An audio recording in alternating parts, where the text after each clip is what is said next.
सुज्ञ बंधुओं, सुशीलवती माताओं एवं बहनों, हम प्रवचन श्रृंखला के दौरान सुन रहे थे श्रवण के बारे में। हमने सुना था उन तीन मूर्तियों के बारे में कि जो मूर्तियाँ तीनों हैं उसके गुणों का मूल्य को किस प्रकार उस मंत्री ने बताया। तो आत्मबंधुओं, कहने का तात्पर्य केवल यही है कि हम भी जो प्रवचन है उसको श्रवण तो करते हैं, लेकिन श्रवण करना ही पर्याप्त नहीं है, अपितु श्रवण के पश्चात उस पर मनन करो, चिंतन करो और अपने जीवन के अंदर, अपने आचरण के अंदर उतारो। अगर हम सुनते हैं और सुनकर के अपने जीवन के अंदर नहीं उतारते हैं तो हमारा सुनना भी क्या है, सार्थक नहीं होता है। आत्मबंधुओं, आप प्रवचन तो श्रवण करते हैं, पर यदि किसी भाई किसी बहन से कोई प्रश्न किया जाए तो जवाब में क्या मिलेगा कि आप ही फरमाओ। अरे हम तो हमेशा फरमाते हैं, पर कभी तो आपको भी कुछ क्या है फरमाया करो।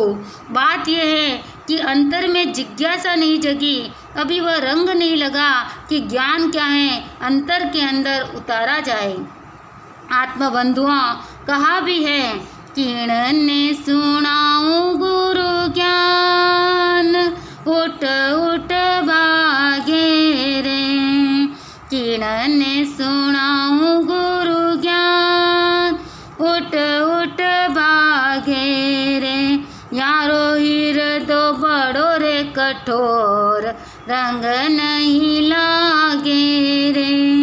आत्मबंधुओं, बताते हैं कि एक प्रवचन सभा में बहुत सारे श्रोता बैठे हुए थे और गुरु महाराज ने उनसे पूछा कि तत्व कितने हैं। आत्मबंधुओं, गुरु महाराज ने जब तत्व कितने ने पूछा तो उसने क्या उत्तर दिए श्रोता ने कि बाबूजी, हम तो क्या है अज्ञानी जीव हैं, हम क्या जाने, आप ही फरमाओ। उस समय उन गुरु महाराज ने तत्व को बता करके उसके विवेचन किया और कुछ समय प्रसंगवश फिर प्रश्न किया कि प्रमाद कितने।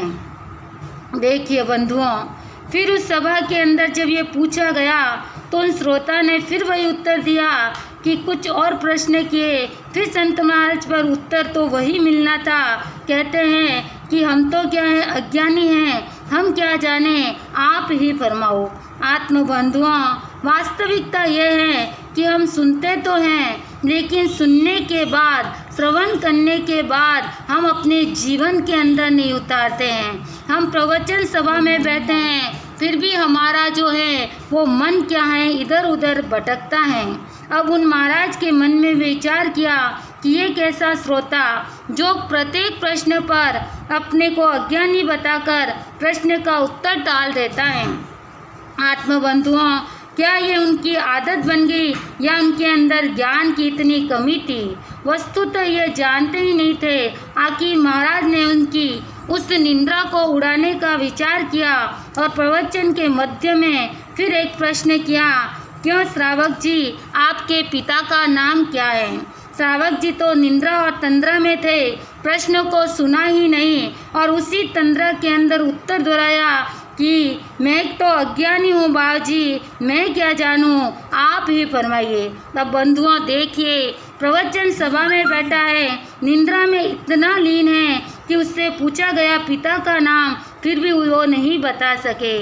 आत्मबंधुओं, जिन्हें अपने पिता का नाम भी ज्ञात न हो, जो इस तरह से गफलत में रहे, वे भला क्या श्रुत श्रवण करेंगे और उस पर क्या चिंतन और मनन करेंगे।